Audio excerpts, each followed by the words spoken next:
Moi, j'ai terminé mes études aux Beaux-Arts en 62. Je rentre au bled avec l'envie de tout changer. C'était un moment terrible. J'ai pleuré, d'ailleurs, même maintenant j'ai envie de pleurer. Les étudiants de Denis Martinez, ils avaient des ailes. Et moi, j'avais envie d'avoir des ailes. Vous croyez me voir? Vous croyez? Je suis une histoire ancienne.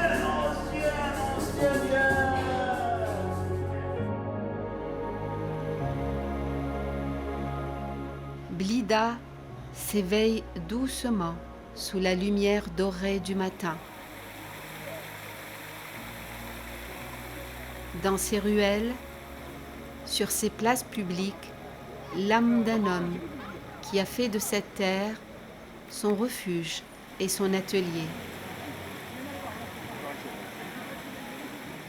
Denis Martinez ancre son art dans cette lumière, cette histoire, cette mémoire.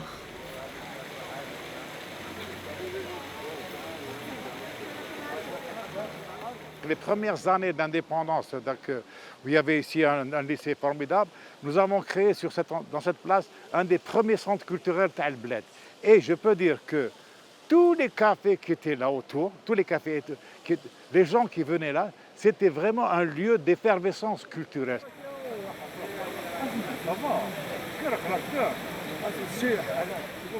C'est ici que j'ai forgé mon esprit d'initiative culturelle, d'action culturelle. C'est sur cette place-là.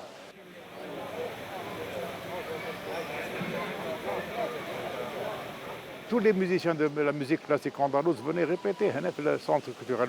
Et on avait des relations très très fortes maintenant. Et ça, je me suis construit au fur et à mesure au contact de tout ce monde-là. Ah, voilà.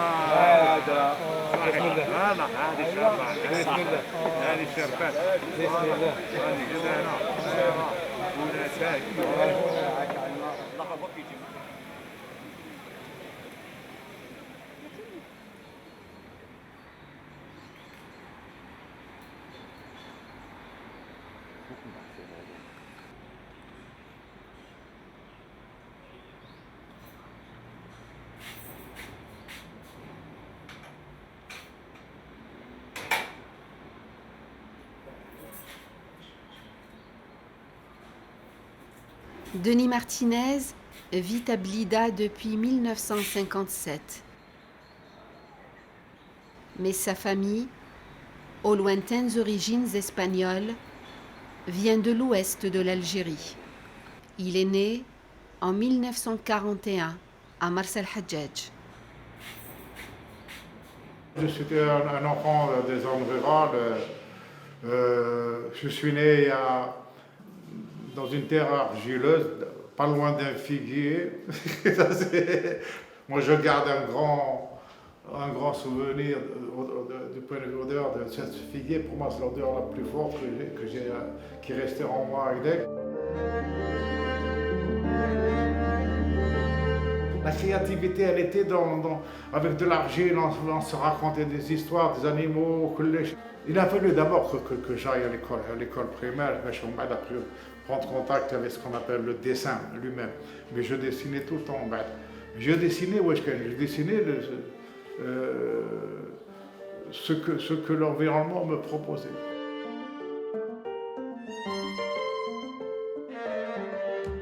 Toute l'ambiance rurale, que ce soit dans les traditions, les odeurs, la relation humaine, ça c'est ça qui a fait de moi ce que je suis déjà au départ. Là, ça a commencé après, quand on m'a amené des BD. Alors c'était difficile, pas simple. Et ces images, c'était magique pour moi.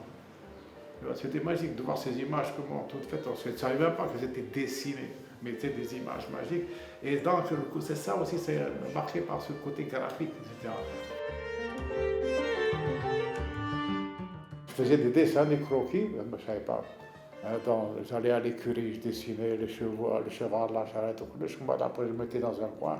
Et j'ai de comprendre la lumière sur la paille, la lumière sur l'animal. J'ai commencé à prendre des cours par correspondance parce que j'aimais le dessin. J'étais nul en tout, sauf dans les matières où il fallait dessiner. Ah oui, la poésie, c'est bon, la récitation, on connaissait ça, oui, ça j'aimais. Il fallait faire les illustrations à côté, vous connaissez. J'étais le champion de la classe.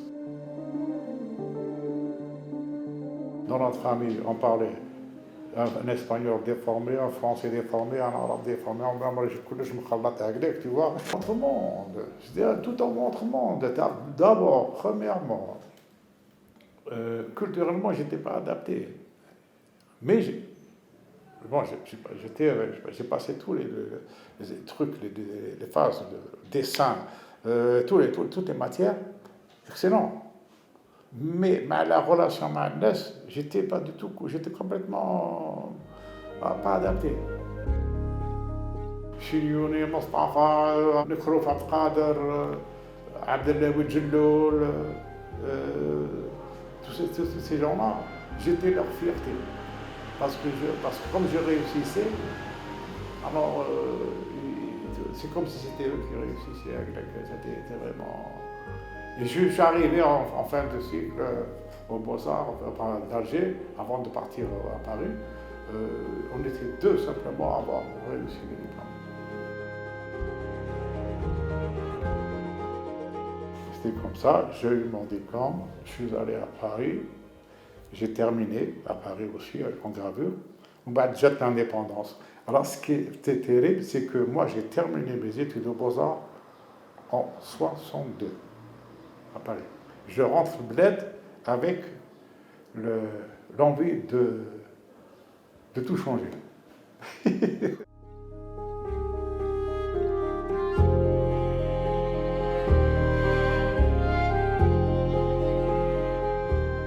J'arrive à Blida, je retrouve les anciens copains, on occupe la place de Blida. Comme je ne savais pas quel allait être mon avenir, mais j'ai enseigné provisoirement au lycée Le Fath de Blida, le lycée les classes de dessin. Ces jeunes gens qui étaient là, une Algérie nouvelle qui est en train de se faire là, c'était formidable.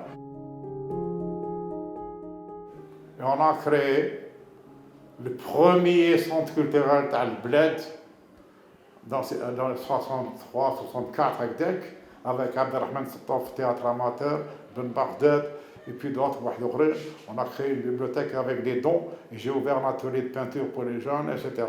C'était la porte ouverte pour les musiciens al-Andalous qui venaient répéter, etc. C'était le premier centre culturel d'Al-Bled.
Dans le cadre de l'enseignement des beaux-arts, Ce n'est pas un mouvement qui a été réfléchi en dehors de la formation des étudiants. Il y avait une préoccupation de préserver la liberté d'expression et en même temps de dire que notre histoire de l'art, il fallait qu'elle réapparaisse, ou alors qu'elle apparaisse. Que l'école des beaux-arts dans laquelle on a été formés les uns et les autres était une école académique occidentale. Elle a laissé des séquelles dans le mental où elle se reproduisait à la fois dans la vision orientaliste, académique orientaliste, vision occidentale, ou bien la vision de réaliste socialiste des pays de l'Est. Et tout ceci n'avait rien à voir avec la culture Tal-Bled.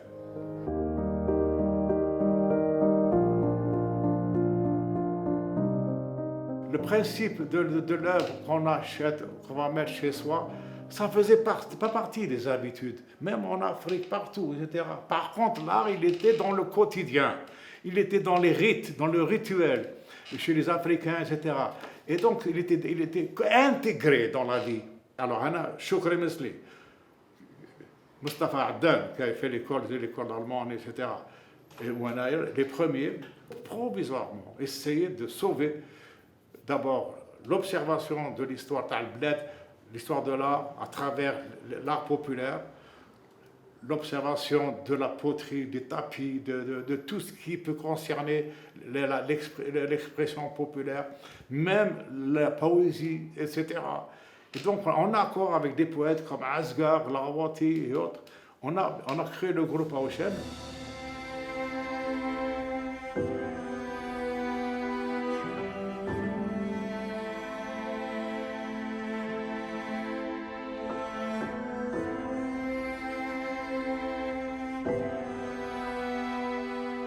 Le groupe Aouchem réclamait finalement la décolonisation des arts visuels en Algérie, chose importante puisque les jeunes générations vont, grâce un peu aux actions de ce groupe, militer eux aussi pour une décolonisation totale disons, des arts visuels. Pourquoi parler de décolonisation ? Le mot est trop fort parce que la décolonisation au début s'est faite, comme le disait Frantz Fanon, par les armes. Il fallait aborder une nouvelle séquence de vie et d'action et décoloniser les esprits. À l'époque, le groupe Aouchem a été, disons, un fervent défenseur de la liberté d'expression.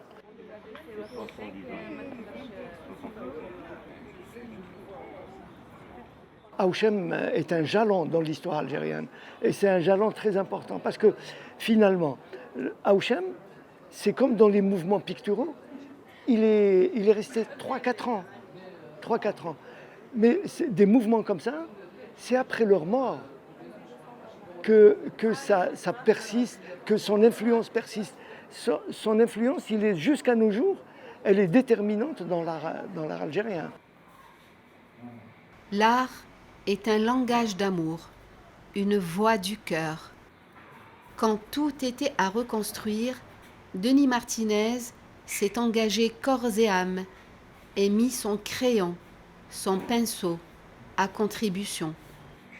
Quand il y a eu la révolution agraire, le démarrage de la révolution agraire, quand il y a eu les premiers villages en construction, donc créer une université, un monde d'université populaire sur la thématique la révolution agraire, la culture et la révolution agraire.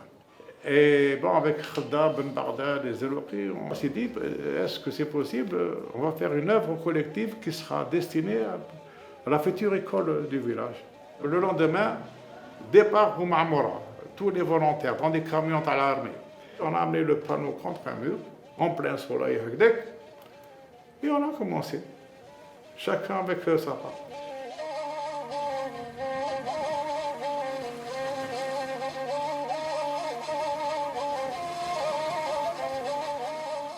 À la fin de la journée, quand on a terminé, il fallait s'arrêter. On a appelé, il y avait quelques attributaires qui étaient là. On les a appelés, on a dit voilà, c'est pour l'école du village. Alors, des Raélina, ok, d'accord. C'était au moins une dizaine. Ils ont pris l'œuvre sur les épaules en bois. Ils l'ont pris et ils l'ont emmené pour la mettre à l'abri. C'était un moment terrible. Les années sont passées, la situation a changé et un jour, au détour d'une rencontre lors du festival du film engagé à Alger, Denis Martinez retrouve la trace de l'œuvre picturale. Voilà, c'est une classe.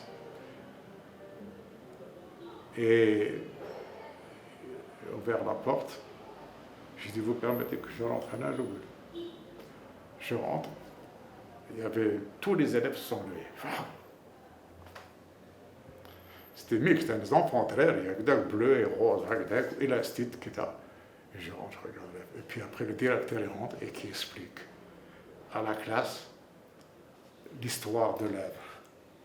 Et que j'étais un des auteurs, et j'ai pleuré sur place, que d'ailleurs, même maintenant, j'ai envie de pleurer.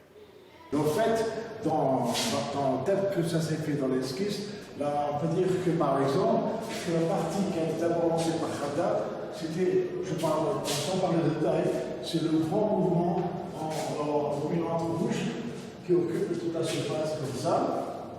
Hein, c'est le grand geste qui a été lancé par Khadda d'abord.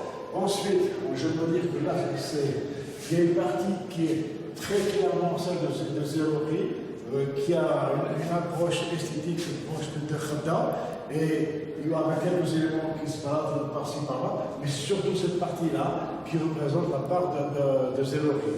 Bon, bien entendu, la mienne, elle est essentiellement ici au centre avec les deux visages, avec quelques éléments géométriques qui traversent la force rouge de Khadda, et Ben Mardel est bien entendu a traversé l'espace avec des lignes et des taches de couleur pour animer l'ensemble.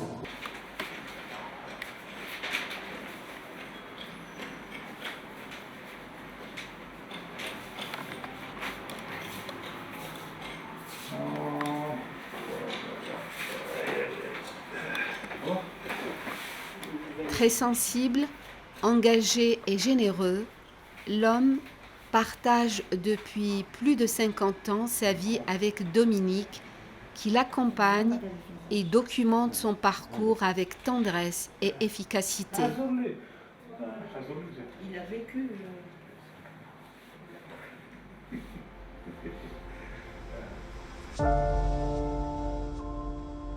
À son fils Reda, à ses petits-enfants, il s'efforce de transmettre le souvenir de la famille, l'amour de la terre et des histoires comme celle de la Zawiya de Merine. Quand j'allais terminer les cours de Beaux-Arts à Alger, en vacances chez mon grand-père, on est allé voir Sidi Mohamed Merine. Et il nous a reçus au collège, comme d'habitude. Ma mère a posé la question à l'époque, elle a dit, bon, mon fils, il va présenter le diplôme, est-ce que d'après vous, il va réussir? Et après avoir bien réfléchi, etc., il a dit, non seulement il va réussir, mais il ira très très loin. Alors ma mère a posé la question, si c'est réussi, qu'est-ce qu'on fait en échange? C'est-à-dire on doit toujours faire un truc en échange. Elle dit, il reviendra me voir, il fera mon portrait. Denis Martinez ne reviendra pas de sitôt, mais beaucoup plus tard, et il fera le fameux portrait.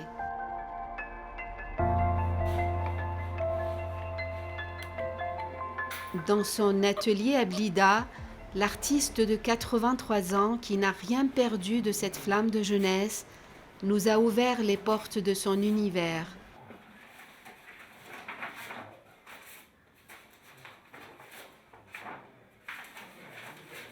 Tout dans cet espace respire l'appartenance, la fidélité et la liberté.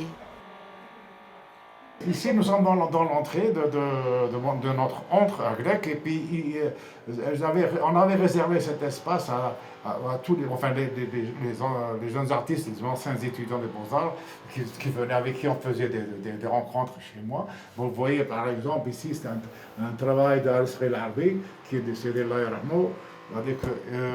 C'est un poème d'Abdelhamid Lahawati, un grand poète d'Al-Bled qui fait des générations d'Atar Jaout ou Kulesh, qui malheureusement il est décédé aussi. Ça c'est un grand ma'alem, c'est un des grands ma'alem de Al-Blida, Ma'al Bahaz, avec qui j'ai fait pas mal d'événements. En 2003 France à Marseille, c'était un maître, Mohamed Bahaz. Et ça c'est l'affiche du film qui a été présentée au Festival de cinéma engagé à Alger. Le peintre n'a jamais séparé l'art de la vie ni la beauté de l'engagement. Ses œuvres sont peuplées d'histoires qui viennent de la terre. Ce sont des territoires à arpenter. Elles racontent l'espoir, les colères, les départs et les recommencements.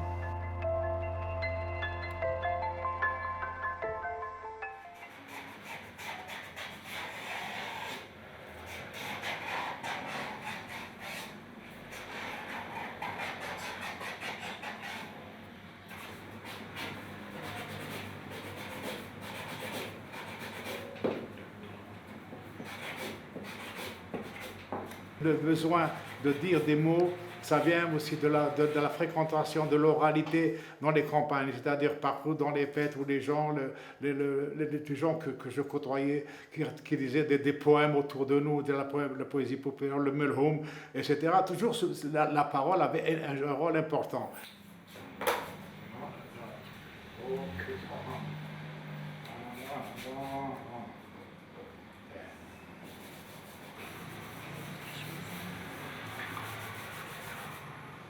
Bien entendu qu'après l'indépendance, j'ai eu, grâce à partir de Jean Sénac lui-même, à faire la connaissance de toute une génération de poètes et avec qui on partageait les moments de vie et de création, c'est-à-dire Lahawati, Youssef Sebti, beaucoup plus tard, Ahmed Azgar, Allah yarhamou, après Tahar Djaout, Allah yarhamou.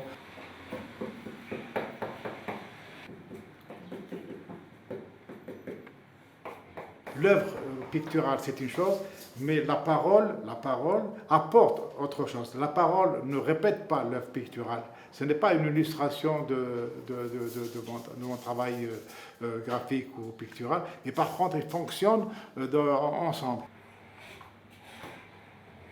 Le besoin d'écrire c'est devenu de plus en plus fort, et surtout pendant les périodes d'exil fortes, j'avais à dire des choses. Quand on a un support vierge, on a envie de dire quelque chose, mais on a peur. Et le trait lui-même a peur. Le trait a peur. Comme un éternel retour d'exil, défaire le nœud du destin, les nœuds du destin, défaire le doute. Fermer tranquillement les yeux. Les doigts cherchent. Se souvenir encore tranquillement, retresser le présent, signes à fleur de peau, les doigts tremblent déjà. Lignes zigzagantes, croisant lumière et mâchoire serrée, poussière d'horizon retrouvée. Où aller? Comment aller? Support papier, en attente, supports inquiets, absorbeurs de mémoires essoufflées, cartons jetés, ramassés, c'est la vie. Avec un éternel retour d'exil, défaire les nœuds du destin, traverser sans savoir, avec les points d'émergence. Alors, ça veut venir comme un livre qu'on attend. Les points lumière, merci, les points. il y a des regards qui attendent pour prendre la parole. Et puis, et puis, et puis, et puis, et puis.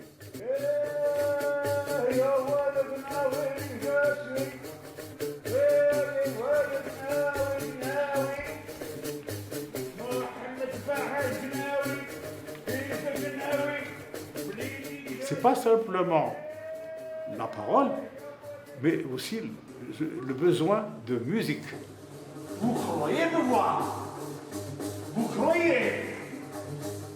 Je suis une histoire ancienne, mais la belle couche. J'ai travaillé beaucoup avec Mohamed Bahaz, Allah yarhamou, qui m'a accompagné dans des performances, dans des lieux artistiques, hein, avec, je dis des textes et lui m'accompagne.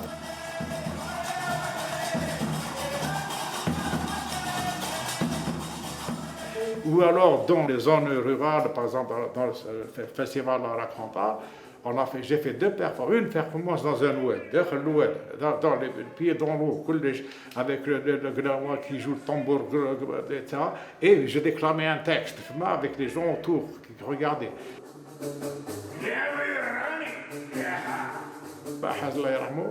Il avait tellement pris l'habitude de travailler avec moi qu'il avait pris cette habitude de faire de l'improvisation. C'est-à-dire, on ne se faisait pas de répétition. Aïallah.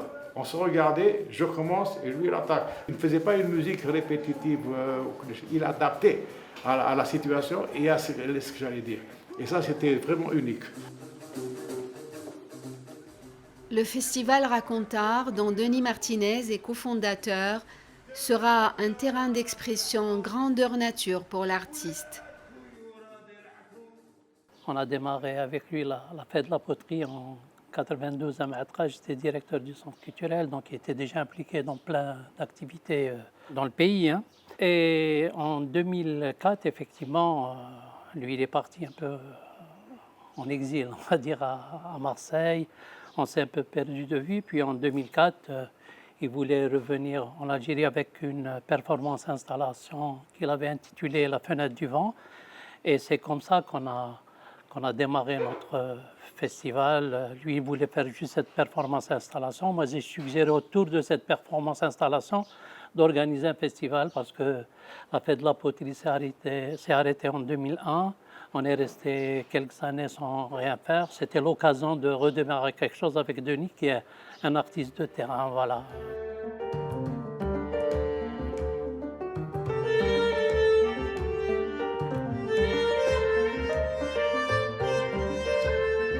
Et on a organisé la première rencontre culturelle à Bneiné. Un truc avec Salah Silen et Sahazen. Et donc c'est comme ça que le festival Racontar est né. Parce que d'année en année, on s'est déplacé de village en village avec un événement pluridisciplinaire à l'intérieur duquel moi je faisais ma propre intervention in situ.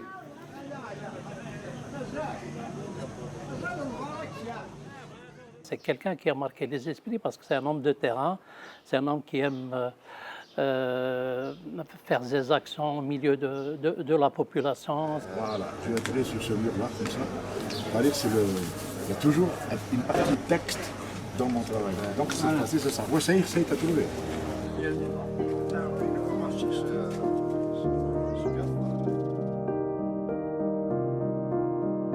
Pour Denis Martinez, son pays, l'Algérie, est aussi un poème, une musique, un chant qui jaillit de la terre et qui danse dans ses toiles et dans ses installations.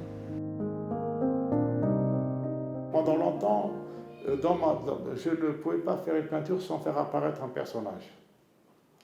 Et après, je me suis dit, le personnage, en fait, c'est inconsciemment, on se peint soi-même, moi, sans truc. J'ai dit, bon, il y en a marre. Aïe, bad. C'est-à-dire le personnage. Et par contre, j'ai commencé à travailler, à donner plus d'importance à la symbolique des choses. C'est-à-dire et travailler avec des symboles qui ont un sens. L'abeille, par exemple. Pourquoi la force de l'abeille dans le fait de la collectivité locale, etc., tous ces trucs-là. Et d'autres, et d'autres, et d'autres. et même aller de plus en plus vers des sources anciennes et les ramener pour des...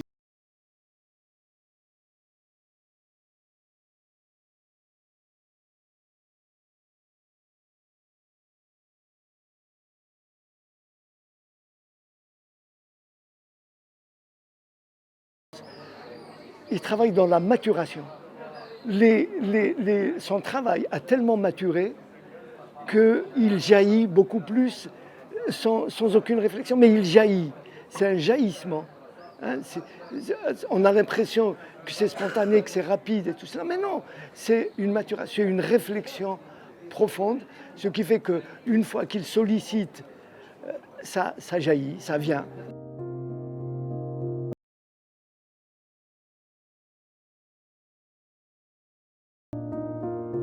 À partir de 1994, quand je me suis retrouvé, c'était à l'Oran, j'ai commencé en 1996 un événement à la Friche de la Belle de Mai de Marseille. Oasis de la Belle de Mai avec j'ai fait l'action, j'ai fait venir Karim Salgoua, toute la clique. Mon premier souci, c'est de faire venir d'autres. Durant les années 90, il avait du mal à peindre, mais il écrit. Il repeint difficilement et reste rattaché à sa terre au-delà de la mer. Il a été un parfait ambassadeur de la culture algérienne.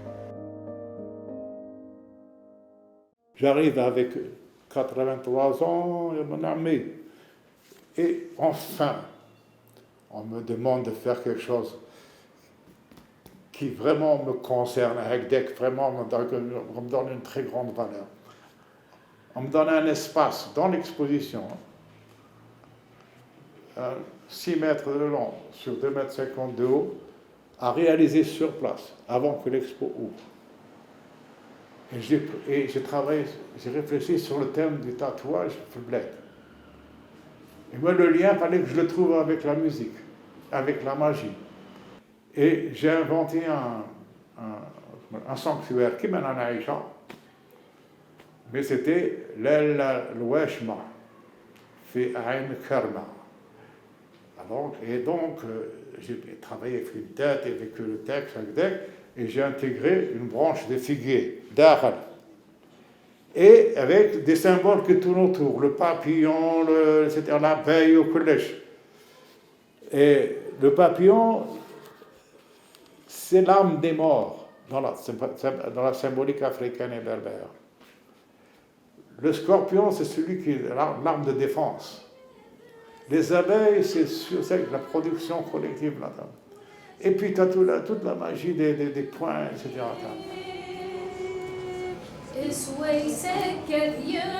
En mai 2025, Denis Martinez prend part à Marseille à l'exposition itinérante Tatouage en Méditerranée. Et ça fait du bien, vous savez, d'arriver à partager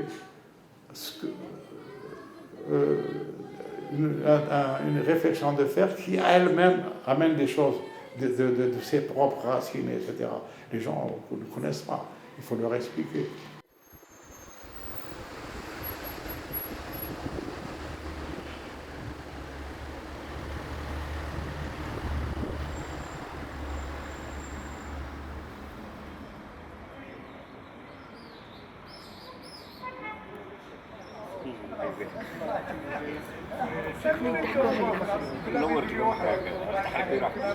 Les retrouvailles avec ses anciens étudiants ce matin à l'École supérieure des beaux-arts d'Alger sont chaleureuses.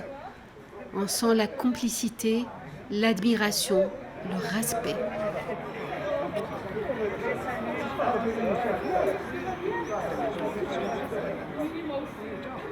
À chaque fois qu'il est question de revenir mettre les pieds dans cette école, c'est bien entendu que c'est avec une très grande charge de souvenirs parce que, bon, revoir les lieux, chaque lieu a une histoire pour moi. Chaque lieu, dans les différentes périodes.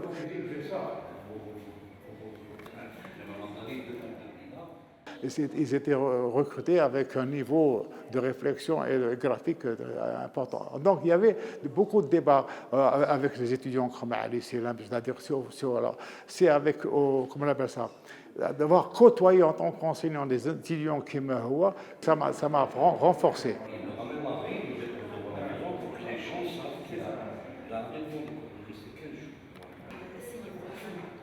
Je connais très bien le profil pédagogique de Denis, qui a toujours milité pour un enseignement supérieur de qualité, un enseignement de la peinture et des arts visuels. Son aura, sa prestance, sa personnalité ont permis à beaucoup d'étudiants de l'école de voir plus clair dans ce domaine-là. Hallel Zoubir a été son collègue durant plusieurs années. Denis a une personnalité assez débordante. Donc les étudiants qui ont travaillé avec lui dans son atelier adoraient un peu ce monsieur. Pourquoi? Parce qu'il transmettait un savoir-vivre, un savoir-faire. Il s'imposait aussi. Donc en quelque sorte, il leur a permis de développer eux aussi leur personnalité. Denis Martinez a enseigné comme on raconte une histoire. Il a su écouter, il a pu éclairer et transmettre. Ses élèves, devenus aujourd'hui artistes confirmés, portent en eux l'empreinte de sa liberté, de sa générosité. C'est comme si c'était une façon d'être en apprentissage dans un atelier du Moyen-Âge. C'était le chef d'atelier et tout de suite on est devenus amis. Et c'est ça qui était exceptionnel dans l'enseignement de Denis. Il était très proche des étudiants. Et jusqu'à aujourd'hui, où j'écris beaucoup sur sa peinture, je crois que je la comprends très bien et elle féconde aussi, d'une certaine façon, ma peinture moi-même.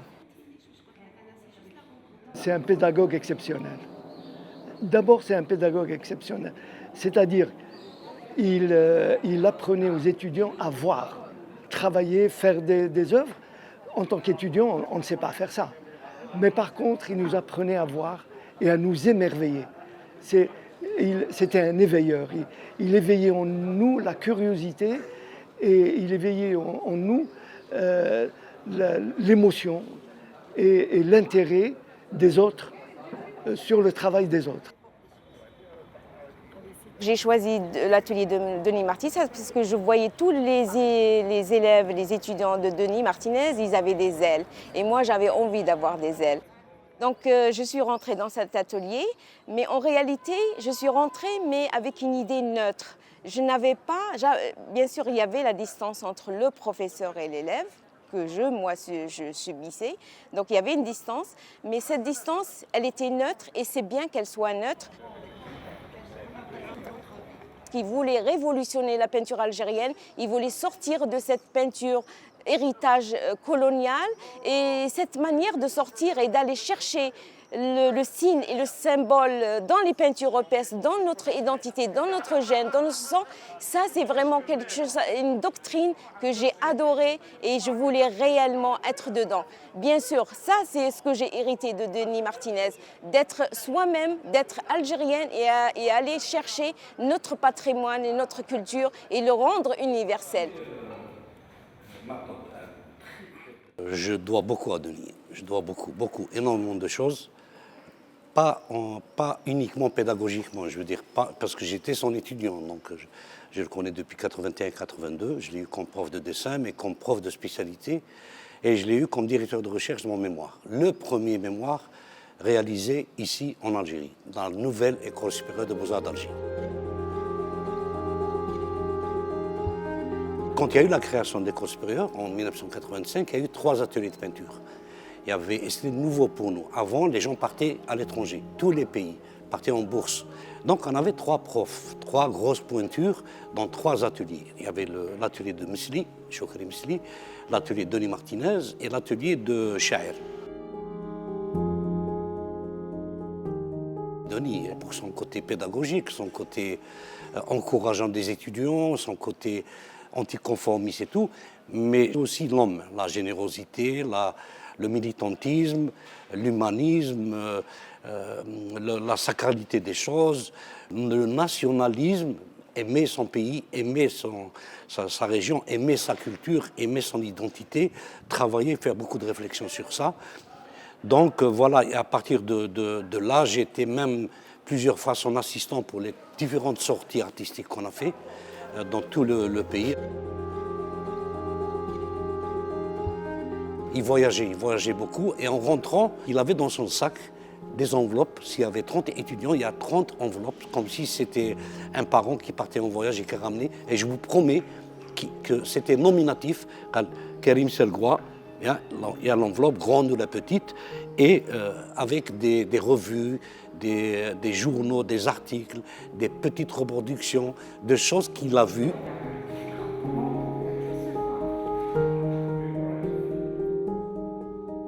C'était un atelier vraiment de haut niveau technique et de haut niveau intellectuel.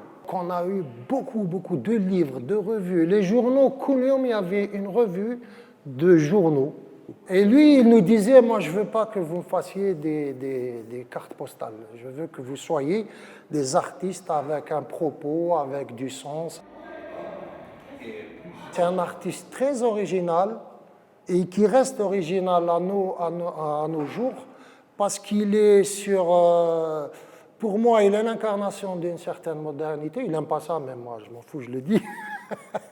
et il est encore avant-gardiste. C'est pour vous dire qu'il n'y a pas d'âge dans l'histoire de l'art. Il n'y a pas d'âge ou d'époque fixe ou là, comme ça.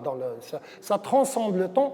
Et son travail, il est très transcendant. Il est très graphique. Il utilise autant les dernières technologies que le manuel. Il est très... Et son œuvre est enrichie par le voyage. Elle est enrichie par le partage. Elle est enrichie par les leçons des choses et tout.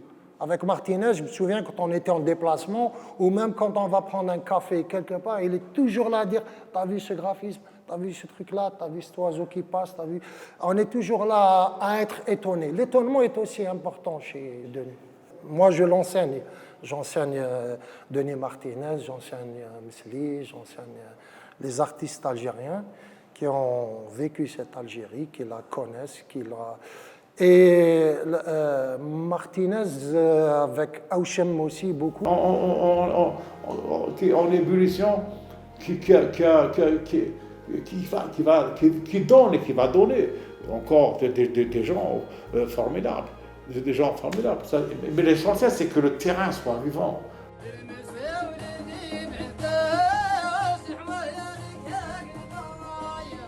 Et son message aux jeunes artistes est très clair.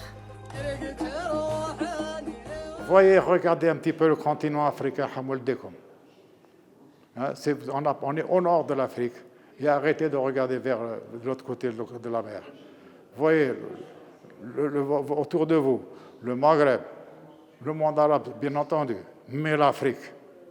Il y a beaucoup à dire. Il y a beaucoup à dire, encore à dire, et ce fut acte de vie au printemps 2023. Plus qu'une exposition, c'était un événement, une sorte de voyage dans le parcours du plasticien algérien. Son vœu, c'était de résider à Dar Abdel Taif. Comme c'est une résidence d'artiste, il a résidé comme il voulait et puis il s'est senti dans son élément. Il était dans son élément. Donc, vous savez que c'est un événement, ce n'est pas une exposition parce qu'il a fait cette résidence où il a utilisé tous les lieux de Dar Abdel Taif. Alors, des ateliers, aux salles d'exposition, aux cours, au jardin. Donc, son événement était partout. Donc, il a duré quand même quelques jours et chaque jour, il y avait quelque chose de nouveau parce qu'il y avait des conférences, il y avait des performances, il y avait de la musique. Il y avait des contes, parce qu'il y avait même des conteurs et tout. Donc, c'est tout Martinez, ça. Quand il fait un événement, c'est un événement artistique complet. Il a rassemblé beaucoup d'acteurs culturels et d'artistes. C'est Dar Abdel Taif, c'est vraiment l'âme de Dar Abdel Taif. Il était comme un enfant. Donc, il s'est éclaté.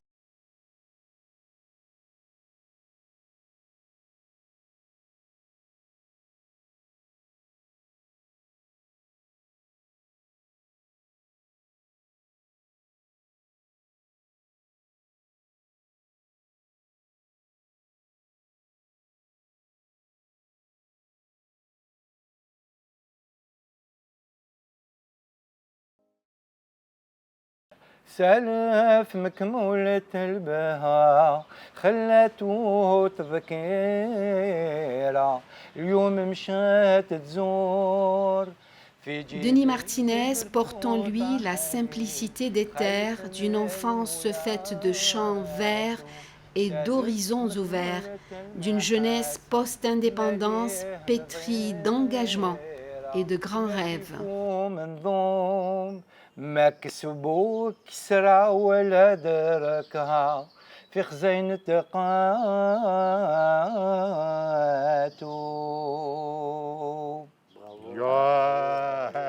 Avec Denis Martinez, c'est une longue histoire de son et de couleurs. En fait, c'est un très très bon ami. J'ai eu l'honneur donc de collaborer dans de nombreux projets avec lui, dont 2 qui resteront gravés dans l'histoire de mon parcours personnel. C'est donc qu'il a été l'auteur, l'artisan en fait des 2 dernières jaquettes de mes 2 derniers albums. Donc c'est participer avec la couleur, participer avec ses traits, ses lignes épurées, c'est apporter une encaustique en fait véritablement artistique à mon produit, à mes opus. Essaye d'interpréter ce que tu entends. Répétez, avec le violon. Denis Martinez, pour le quartier, pour le Houma en général, si j'ose un petit peu le résumer, c'est une lampadaire culturelle. Quand il arrive, quand il se manifeste, c'est une lampadaire culturelle. C'est pas quelqu'un, quand il rentre, il va acheter sa baguette de pain et sortir. Non, non, il est obligé de broncher. Je pense qu'il est à la recherche de quelque chose qui va l'aider à s'inspirer à quelque chose. Parce que forcément, il ira vers une réalisation artistique qui l'extirpe de la société. Il fait parler la société à sa manière. J'ose un petit peu parler d'un tableau qui me fait rire souvent. Il l'appelle Territoire Mkassar. Il aime bien Darja, lui. C'est le garant donc, de la pérennité de notre patrimoine. Il est le dernier des gardiens du temple des traditions blidéennes. On essaye d'avoir ce qu'on appelle un musée. Bon, ça m'importe peu, même si j'aimerais bien que le musée porte le nom de Denis Martinez, mais qu'il y ait un musée, qu'il y ait quelques œuvres de Denis Martinez à l'intérieur de ce musée. La peinture, la musique, la poésie sont autant d'armes de résistance que de briques de construction. Et Denis Martinez est un bâtisseur de ponts d'espoir. Son art est un hymne à la liberté, sa vie, une déclaration d'amour pour l'Algérie, pour les gens. Comment on m'appelle Denis. Partout. Voilà, c'est cher. Denis, c'est une marque de respect. Quand on vous appelle Da en Kabylie, c'est vraiment une marque de respect. C'est même une marque de noblesse. Ça. Bah, je lui dirais je t'aime, Cheikh. Voilà, vraiment, je dirais ça. Voilà. Vous l'appelez Cheikh? Oui, je l'appelle Cheikh parce qu'il détient le savoir et le partage. C'est dans ce sens.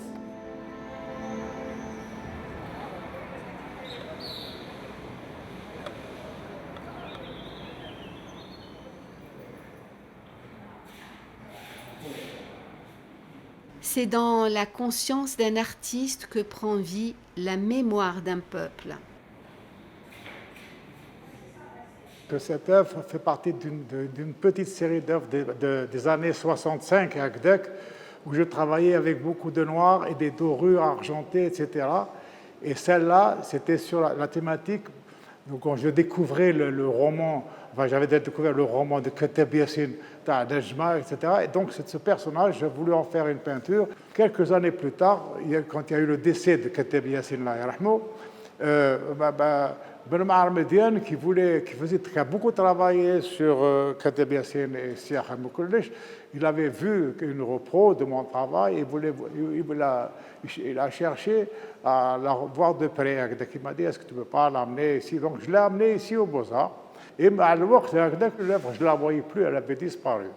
Et puis un jour, bon, bien après l'assassinat d'Ahmed Asla, quand l'école a été reprise par les nouvelles générations, un jour, Karim m'envoie une photo de l'œuvre accrochée dans cette bibliothèque. Ouh, alors quand je suis revenu à Hnaya, de rentrer, de la voir qu'elle était en très bon état.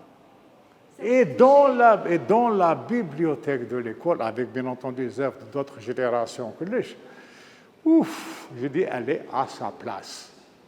Elle est vraiment à sa place. De Blida à Alger, en passant par Marseille, de l'atelier à la rue, aux places publiques, de la toile au poème, Denis Martinez continue de marcher, infatigable, la fierté dans le regard,